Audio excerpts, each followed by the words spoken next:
रब्बिश रहली सदरी वयस्सिर ली अमरी वहलुल उक़दतम मिन लिसानी यफ़क़हू क़ौली रब्बी ज़िदनी इल्मा। नहमदुहु व नुसल्ली अला रसूलिहिल करीम अम्मा बाद फ़अऊज़ु बिल्लाहि मिनश शैतानिर रजीम बिस्मिल्लाहिर रहमानिर रहीम। क़ालल्लाहु तबारक व तआला फ़िल क़ुरआनिल मजीद खैरुकुम मन तअल्लमल क़ुरान व अल्लमहु। अल्लाह तबारक व तआला ने अपने कलाम पाक में इरशाद फरमा दिया कि तुम में से बेहतरीन शख्स वो है जो कुरान को सीखे और उसको सिखाए।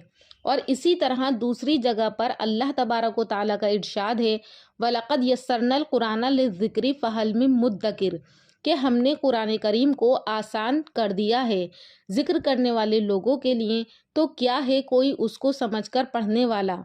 तो इसी बात को गौर व फिक्र करते हुए आज की इस वीडियो में हम सूरे बकरा सूरे नंबर 2 आयत नंबर 1 से 5 तक की तफसीर को देखेंगे कि इन आयत के अंदर अल्लाह तबारक व तआला ने किन बातों को बयान किया है। वैसे तो सूरे बकरा अपने आप में बहुत सी फजीलत रखने वाली सूरत है, इसके कई फ़ज़ाइल हैं जो कि हम इससे पहली वीडियो में आपको बता चुके हैं। बहरहाल नबी करीम सल्लल्लाहु अलैहि वसल्लम का फरमान है कि जिस घर में सूरे बकरा पढ़ी जाए उस घर से शैतान भाग जाता है। सबसे पहले हम ये देखेंगे कि यहाँ पर अल्लाह तबारक व तआला ने इस सूरत के शुरू में किन लोगों का जिक्र किया है। अल्लामा इब्न तैमिया रहमतुल्लाह अलैह फरमाते हैं कि इंसानियत को अगर बांटा जाए तो हम 3 हिस्सों में इंसानियत को बांट सकते हैं। यानी दुनिया के अंदर इंसानों की 3 किस्में हैं। पहला वो लिखते हैं कि सूरे बकरा की 1 आयत से लेकर 5 आयत तक मोमिनीन का तस्करा बयान किया गया है। तो पहले हुए मोमिन लोग। इसके बाद आयत नंबर 6 और 7 में अल्लाह ताला ने काफिरों का तस्करा किया है और उसके बाद आयत नंबर 8 से 20 तक मुनाफिकों का तस्करा बयान किया गया है। इन आयत के अंदर इंसानियत की 3 किस्में बयान की गई हैं कि इंसान या तो मोमिन होगा, या फिर वो काफिर होगा, या फिर मुनाफिक होगा। इससे आम तौर से इंसानियत की सिर्फ 2 ही तबके हो सकते हैं कि इंसान या तो वो मोमिन है या फिर काफिर है। और मुनाफिक जो है तो ये भी कुफ्र की एक बदतरीन किस्म है। तो मुनाफिक जो है वो सामने अपने आप को मुसलमान कहता है और पीछे कुफ्र करता है। इसीलिए मुनाफिक को अल्लाह तबारक व तआला ने डिटेल में डिस्क्राइब किया है। 13 आयत हैं, आयत नंबर 8 से 20 तक इसमें अल्लाह तबारक व तआला ने मुनाफिकीन का जिक्र बयान किया है, इनकी सिफत बयान की और उनके ताल्लुक से बयान किया है, क्योंकि मुनाफिकीन का फ़ायदा कम नुकसान ज़्यादा बड़ा है। और इंसानियत की ये 3 किस्में अल्लाह तबारक व तआला ने सूरे बकरा के शुरू में ही बयान कर दी हैं। यानी 3 किस्म के लोगों का जिक्र किया है। जब हम सूरे बकरा की तफसीर को देखते हैं तो हमें इन 3 किस्म के लोगों की नॉलेज हो जाती है। तो आइए सबसे पहले आयत नंबर 1 और आयत नंबर 5 तक अल्लाह तबारक व तआला ने मोमिनीन का जिक्र किया है, आज हम इसी को देखेंगे कि जो तस्करा अल्लाह तबारक व तआला ने मोमिनीन का किया है उसको हम देखें, उसको हम जानें कि मोमिनीन की सिफत क्या है, जिसके ज़रिए से इंसान मोमिन बनता है, ताकि हम भी वो सिफत अपने अंदर पैदा कर सकें और हम भी मोमिन बन सकें।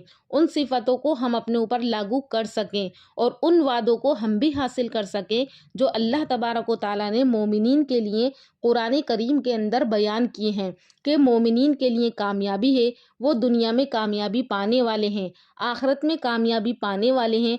उनके लिए दुनिया में खैर है और दुनिया के हर फ़ायदे को मोमिनीन उठाने वाले हैं।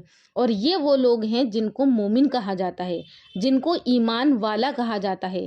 तो चलिए अब आगे देखते हैं कि इस सूरत की पहली आयत में अल्लाह तबारक व तआला इरशाद फरमाता है अलिफ लाम मीम।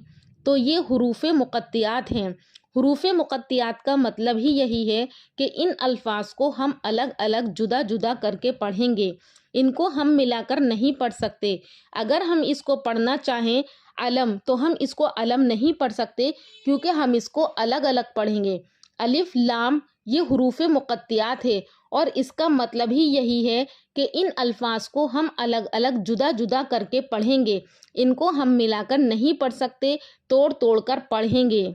اللہ تبارک و تعالیٰ کے معجزات میں سے یہ حروف مقطعات ہیں، اس کے معنی کوئی نہیں جانتا ہے۔ اور قرآن کریم کے اندر 29 صورتیں ایسی ہیں جن سے پہلے حروف مقطعات لگتے ہیں، جیسے نون، قاف، یاسین، حامیم، کاف، ہا، یا، عین، صاد، اسی طرح کے حروف مقطعات ہیں۔ اور حروف مقطعات سورت کی ابتدا میں ہوتے ہیں، آخر میں نہیں پائے جاتے ہیں۔ حروف مقطعات یہ اللہ تبارک و تعالیٰ کے معجزات ہیں، اس کی اسرار یعنی بھید ہیں، غیب کی بات ہے، اس کے معنی کوئی نہیں جانتا ہے۔ تمام صحابہ اکرام اور تبع تابعین اور اجماع امت کا یہی قول ہے کہ اس کے معنی کوئی نہیں جانتا ہے، یہ اللہ تبارک و تعالیٰ کے راز ہیں۔ ہو سکتا ہے کہ اللہ تبارک و تعالیٰ نے اس کا علم نبی کریم صلی اللہ علیہ وسلم کو دیا ہو، لیکن آپ صلی اللہ علیہ وسلم کو اس کا علم امت تک پہنچانے کے لیے منع کر دیا گیا ہو۔ آپ صلی اللہ علیہ وسلم سے ان حروف کی کوئی تشریح منقول نہیں ہے۔ اسی طرح سے سفیان ثوری رحمۃ اللہ علیہ فرماتے ہیں کہ ہر آسمانی کتاب میں اللہ تبارک و تعالیٰ کے رموز یعنی راز موجود ہیں، اور حروف مقطعات یہ قرآن میں اللہ تبارک و تعالیٰ کے راز ہیں جن کا علم صرف اللہ تبارک و تعالیٰ کو ہے۔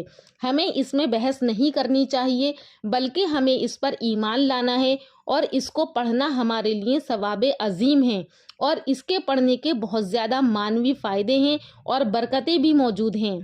اور یہ الفاظ اللہ تبارک و تعالیٰ کی طرف سے جس طرح سے آئے ہیں، اسی طرح سے ہمیں ان کی تلاوت کرنے کا حکم ہے۔ تو الف لام میم، ذالک الکتاب لا ریب فیہ، یہ وہ کتاب ہے کہ اس میں کوئی شک شبہ نہیں ہے، ھدی للمتقین، اور یہ ہدایت ہے لوگوں کے لیے، اور یہ ہدایت ہے پرہیزگار لوگوں کے لیے۔ اور قرآن کریم ہدایت ہے متقین کے لیے، اور قرآن کریم پرہیزگار لوگوں کے لیے ہدایت ہے۔ تو یہ قرآن پرہیزگار لوگوں کے لیے ہدایت کس طرح سے ہے، تو انشاءاللہ اس کے آگے کا ہم اگلی ویڈیو میں دیکھیں گے۔ اللہ تبارک و تعالیٰ سے دعا ہے کہ اللہ پاک ہم سب کو قرآن کریم کو سمجھ کر پڑھنے کی توفیق عطا فرمائے۔ آمین ثم آمین۔